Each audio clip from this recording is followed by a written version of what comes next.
ಇನ್ನು ಮೈಸೂರು ಲೋಕದೋಸ್ತಿಗೂ ಕೂಡ ಹೊಸ ಟ್ವಿಸ್ಟ್ ಸಿಕ್ಕಂಗೆ ಕಾಣಿಸ್ತಾ ಇದೆ. ಇವತ್ತು ಮೈಸೂರು ಜಿಲ್ಲಾ ಉಸ್ತುವಾರಿ ಸಚಿವ ಜಿಟಿ ದೇವೇಗೌಡರು ಕೊಟ್ಟಂತಹ ಹೇಳಿಕೆ ಇದೆಯಲ್ಲ, ಇದನ್ನ ಗಮನಿಸಬೇಕಾದ್ರೆ ರಾಜ್ಯದಲ್ಲಿ ಸಂಚಲನವನ್ನ ಸೃಷ್ಟಿ ಮಾಡ್ತಾ ಇದೆ. ಒಂದು ವಿಚಾರ ದೋಸ್ತಿಗಳಲ್ಲಿ ಕಂಪನವನ್ನ ಮೂಡಿಸ್ತಾ ಇದೆ. ಈಗ ಅಕಸ್ಮಾತ್ ವಿಜಯ್ ಶಂಕರ್ ಸೋತ್ರೆ ನಾನು ಸಾರಾ ಹೊಣೆಯಲ್ಲ ಅನ್ನೋ ಹೇಳಿಕೆಯನ್ನ ಕೊಟ್ಟಿದ್ದಾರೆ. ಕಾಂಗ್ರೆಸ್ ಬಗ್ಗೆ ಅಸಮಾಧಾನ ಇದೆ ಅಂತ ಬಹಿರಂಗವಾಗಿ ಹೇಳಿದ್ದಾರೆ.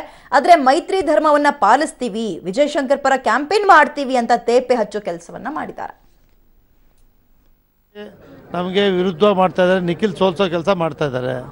ನಾವಿಲ್ಲಿ ಮೈತ್ರಿ ಅಭ್ಯರ್ಥಿ ಗೆಲ್ಲಿಸ್ಬೇಕಾ ಅಂತಕ್ಕಂಥ ಪ್ರಸ್ತಾಪವನ್ನು ಕೂಗಾಟವನ್ನು ನಿಮ್ಮ ಟಿವಿಗಳ ಮುಂದೆ ಅವ್ರು ಮಾತಾಡಿದರು.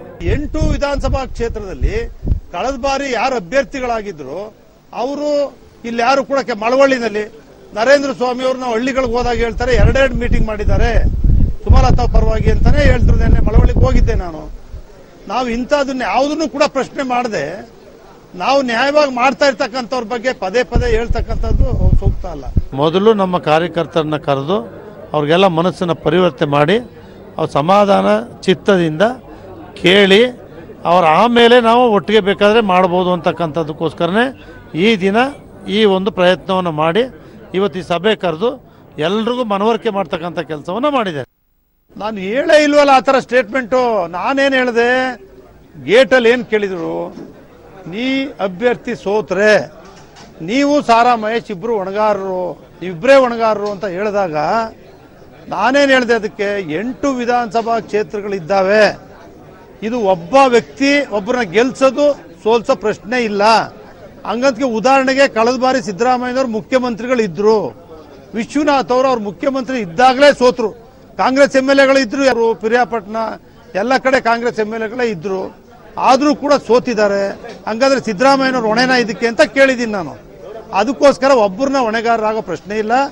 ಆನೆಸ್ಟ್ ಆಗಿ ಪ್ರಾಮಾಣಿಕವಾಗಿ ಅಲ್ಲಪ್ಪ, ಯಾರ್ಯಾದ್ರೂ ಇದೇ ತಾನೇ ಹೇಳೋದು, ಯಾರ್ಯಾದ್ರೂ ಇದೇ ಹೇಳೋದು. ಅದರಿಂದ ಯಾರು ಒಬ್ಬ ವ್ಯಕ್ತಿ ಹೊಣೆಗಾರನ ಹಾಕಲ್ಲ. ಒಂದು ಗೆಲ್ಸಕ್ಕೆ ಸೋಲ್ಸಕ್ಕೆ ಪ್ರಾಮಾಣಿಕವಾಗಿ ಮಾಡಬೇಕು. JDS ಪ್ರಾಮಾಣಿಕ ಮಾಡಿ, ಕಾಂಗ್ರೆಸ್ ಅವರು ಪ್ರಾಮಾಣಿಕವಾಗಿ ಮಾಡಲಿ, ನಮ್ಮ ಅಭ್ಯರ್ಥಿ ಗೆಲ್ತಾರೆ ಅಂತ ಹೇಳಿದ್ದೀನಿ. ಆಕ್ರೋಶ ಯಾಕೆ? ಒಂದು ಹುಡುಗ 5 ಬಸ್ಸು ಕಳೆದ ಗಲಾಟೆಯಲ್ಲಿ ಸೀಜ್ ಆಗವೆ, ಇನ್ನೂ ಬಿಡುಗಡೆ ಆಗಿಲ್ಲ ಅವನಿಗೆ. ಮತ್ತೆ ಇನ್ನೊಬ್ಬರು ಗೂಂಡಾ ಇದರಲ್ಲಿ ಸೇರಿಸ್ಬಿಟ್ಟು ಅವ್ನು ಇನ್ನೂ ಸ್ಟೇಷನ್ ತಿರುಗ್ತಾ ಇದ್ದಾರೆ 4-5 ಜನ. ಅದು ಬಿಡುಗಡೆ ಅಟ್ರಾಸಿಟಿ ಹಾಕ್ಬಿಟ್ಟು ಅವ್ರು ಬಿಡುಗಡೆ ಆಗಿಲ್ಲ. ಇನ್ನೂ ಕೂಡ ಚುನಾವಣೆ ಸಂದರ್ಭದಲ್ಲಿ ಕರ್ಕೊಂಡು ಹೋಗ್ತಾರೆ ಅವ್ರ ಸ್ಟೇಷನ್ಗೆ, ಹೇಳಿಕೆಗಳು ಕೊಡ್ತಾ ಇದ್ದಾರೆ. ಇದಕ್ಕೋಸ್ಕರ ಅವರು ವ್ಯಕ್ತಪಡಿಸಿದಾಗ ನಾನು ಅದನ್ನ ಹೇಳಿದೆ, ಅದೆಲ್ಲ ಸರಿ ಮಾಡ್ತೀವಿ. ಇನ್ನು ಮುಂದೆ ನಾವು ಸಿದ್ದರಾಮಯ್ಯನವರೇ ಕೂತು ಮಾತಾಡಿದ್ದೀವಿ, ಇನ್ನು ಮುಂದೆ ಇದು ಇಲ್ಲದೆ ಇದ್ದಾಗ ನೋಡ್ಕೊಳ್ತೀವಿ ಅಂತ ನಾನು ಹೇಳಿದ್ದೀನಿ ಅವ್ರಿಗೆ. ನಾನು ಬರ್ತಿದ್ದಾಗ ಅದನ್ನ ಕೇಳಿದಾಗ ಇಷ್ಟೇ ಹೇಳಿದ್ದು, ನಾನು ಜವಾಬ್ದಾರ ಅಲ್ಲ, ನೀವು ಅಭ್ಯರ್ಥಿ ಅದನ್ನ ಇಷ್ಟೊಂದು ನೋಡಿ ಹೆಂಗೆ ಜನರಿಗೆ ಒಂದೇ ವರ್ಡಲ್ಲಿ ಹೆಂಗ ಹೋಗ್ಬಿಟ್ರೆ ಏನಪ್ಪ GT ದೇವೇಗೌಡ ಇಷ್ಟು ಬುದ್ಧಿವಂತ ಹಿಂಗೆ ಹೇಳ್ತಾನೆ ಅಂತ ಯಾರು ನಮ್ಗೆ ಹೇಳಲ್ವೇ? ನಾನು ಹಂಗೆ ಹೇಳಲ್ಲ ಯಾವಾಗಲೂ ಕೂಡ, ಹಂಗೆ ಗೌರವಿಸ್ತೀನಿ ನಾನು ಯಾವತ್ತು. ಬೀರ್ತವೆ ಪರಿಣಾಮ ಅದನ್ನೇ ಹೇಳಿದ್ದು. ಇದು ನೀವು ಕೇಳ್ತಿರೋದು ಸರಿಯಾಗಿದೆ, ಪದೇ ಪದೇ ಪ್ರಶ್ನೆ ಮಾಡೋದು ಸರಿಯಾಗಿದೆ.